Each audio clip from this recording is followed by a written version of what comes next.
On est en ligne avec Alexandre Delvalle. Bonjour, merci d'être avec nous. Vous êtes spécialiste de géopolitique, vous travaillez notamment sur le monde musulman. Est-ce que vous pensez que cette interview d'Emmanuel Macron peut être entendue et que ce discours d'explication didactique, pédagogique peut être compris ? Oui, moi franchement je le pense. Beaucoup ont accusé Macron d'avoir cédé parce que c'est la télé, vous savez, qui transmettait les revendications d'Al-Qaïda il y a 20 ans, c'est la télé islamiste, c'est la télé des frères musulmans, du Qatar. Mais moi je pense que c'était pas stupide parce qu'il y a beaucoup de manipulations, beaucoup de musulmans très conservateurs, voire fondamentalistes, mais pas forcément terroristes, vous savez, peuvent franchir le Rubicon justement en écoutant des sornettes, des fake news. Je prends un exemple. Les caricatures de Charlie Hebdo, ça n'a pas commencé en France. Ça a commencé au Danemark, avec un imam. La première affaire des caricatures, c'est le Danemark, effectivement.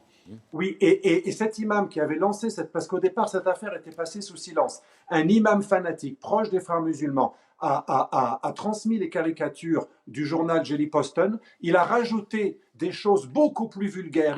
Après, il a fait des commentaires comme quoi il y avait même des allusions à la zoophilie, qu'au Danemark, on persécutait les musulmans, on les forçait. Un peu ce qu'a fait M. Sefrioui pour fanatiser le djihadiste. C'est-à-dire qu'on utilise une information une exagération à la base et on la déforme pour essayer d'en faire une arme de propagande, c'est ça. Et comme on sait que le plus sûr moyen de fanatiser un musulman, même qui n'est pas islamiste, de le rendre fanatique, c'est d'accuser quelqu'un d'avoir blasphémé. Et ça, pourquoi je dis ça? Dans le monde musulman, le blasphème est un problème. Tous les démocrates musulmans vous diront que le blasphème est toujours le prétexte pour mettre au pas, pour justifier une contre. Regardez, Asia Bibi au Pakistan, elle a été condamnée pour blasphème parce qu'elle avait dérangé une musulmane en voulant boire dans le même puits après avoir récolté les fruits. C'est absolument inouï. Eh bien, l'État du Pakistan a condamné à mort une brave femme parce qu'un imam avait relayé la plainte d'une des cueilleuses de fruits et il avait cru, ou il avait fait croire qu'il croyait qu'effectivement Asia Bibi avait blasphémé.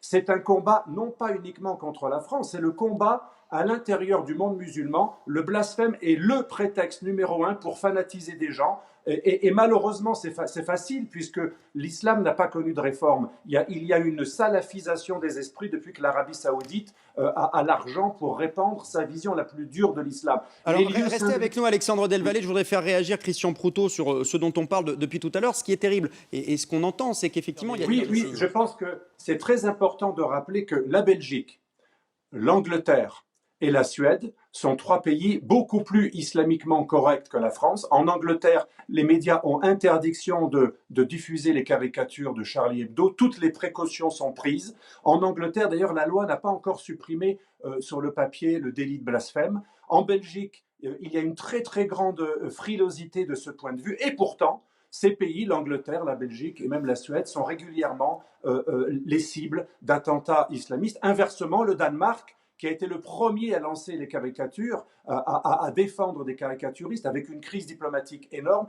Il n'y a pas eu d'attentat massif mais alors, au Danemark. Ça, aussi, ça veut dire que le blasphème... Ouais. Non, mais ça veut dire... Attendez, je finis rapidement. Allez-y. Ça veut dire que vous blasphémiez ou pas, de toute façon, le terroriste islamiste trouvera un prétexte pour vous agresser. La preuve, le pape François est le plus islamophile des papes qu'on a jamais eu. Les fidèles de l'Église catholique sont en général très, très islamo-chrétiens, le dialogue islamo-chrétien. Et ils sont contre le blasphème. Ils n'aiment pas Charlie. Et pourtant, ils sont pris pour cible. Donc, ça ne servira à rien de lâcher sur ce point, puisqu'on trouvera toujours un prétexte. Mais cette différence de culture